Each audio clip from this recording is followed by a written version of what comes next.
Hi, I hope you're having a great day, and I promise you, if you'll listen for the next couple of minutes, you're going to have an even better one. I want to talk to you about where happiness begins. In my book, Real Happy, I talk about the beatitudes of Jesus, his first great sermon on the Sermon on the Mount, and the first beatitude, translated properly from the original language, says, "Happy are those who create an empty place for me to fill." So the place where happiness begins is the willingness to give God room, to make room. Something about us as human beings, we're sort of pack rats. We gather things and we feel like maybe more things will make us happier. That's an equation that a lot of people live by. So what happens is our life gets so full.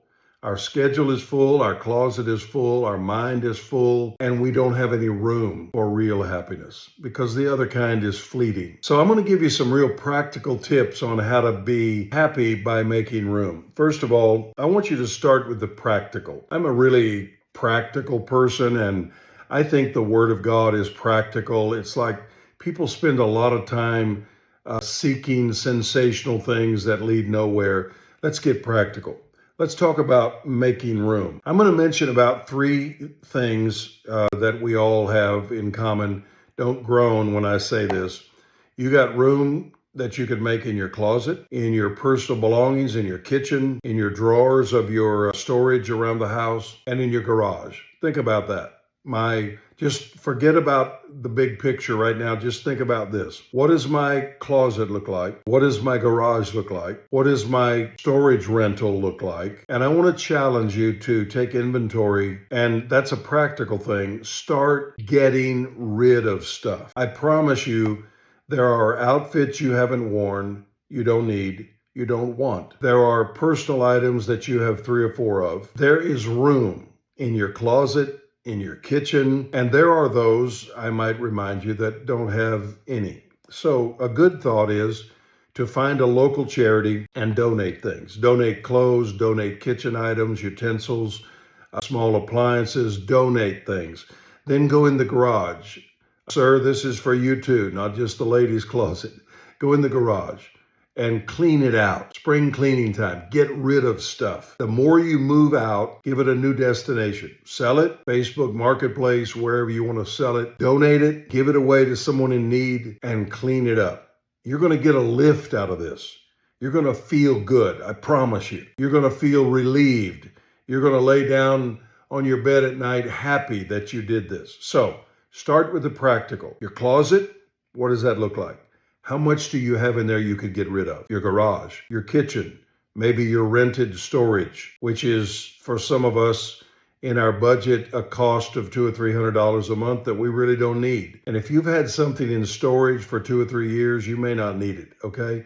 So practically make room, get rid of stuff, give it away, sell it. All right. Now, that's number one. Number two, this is going to give you an energy. Right now, you may feel exhausted with it all. You don't even want to think about it. Not thinking about it is not going to lead you to the kind of happiness that this promise from Jesus is going to lead you to. So we get a lift. We are energized. Why don't you post what you're doing and what you're getting rid of, or just answer back to me? I'd love to hear it.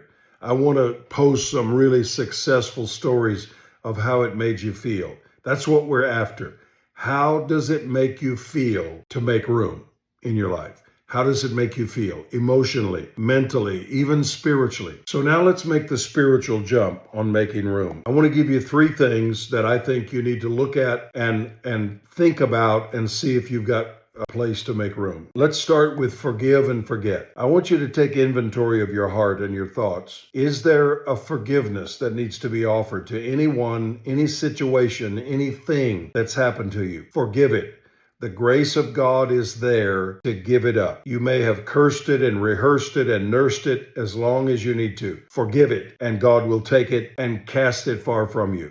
Forgive it and then forget it. Now, you say, this was so awful or whatever, I'll never forget it. Well, you may not forget it in that your brain can't go there and remember it, but the sting won't be there. The pain will not be there. When you forgive it, you heal. Forgiveness is like removing the splinter. You know, when you have a splinter, it doesn't heal. It festers until you remove it.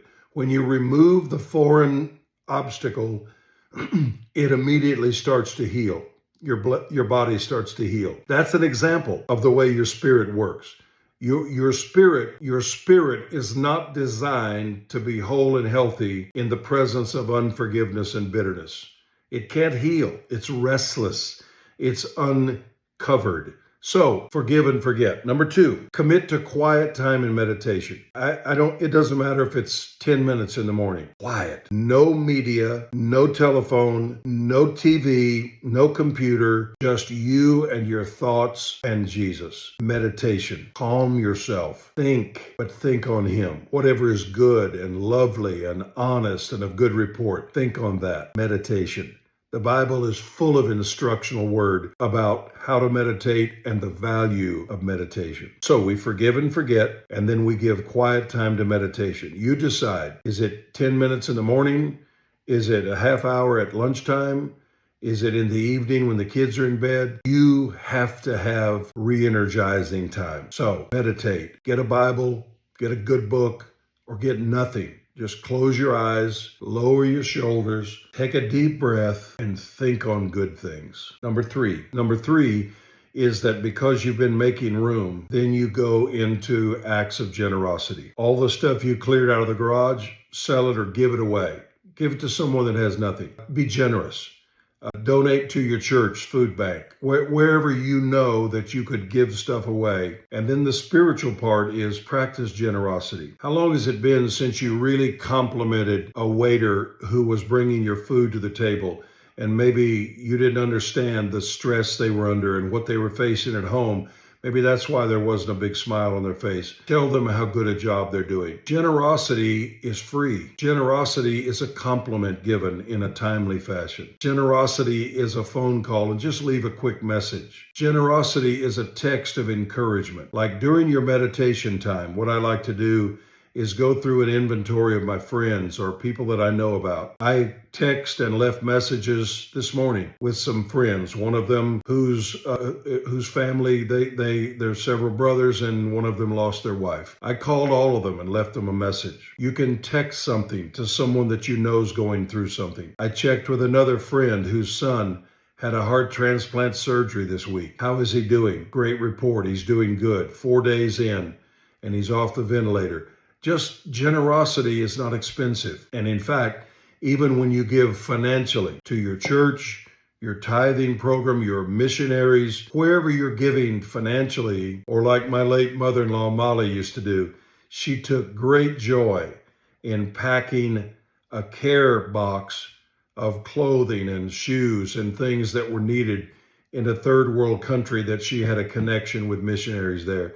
And she was a single mom raising 5 kids, but she could find things to put in a care box every month and send it to her mission contact where children who had nothing were happy to wear an extra pair that her kids didn't need or were ready to pass down. Generosity is not expensive, but man, it gives great reward. So let's remember, the first beatitude of being real happy is to make room. I challenge you, get serious with this. This is not flippant. This is not shallow.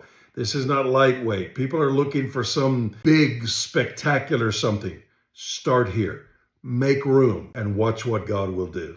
You're going to be blessed. You're going to be happy. I hope I get to hear your story.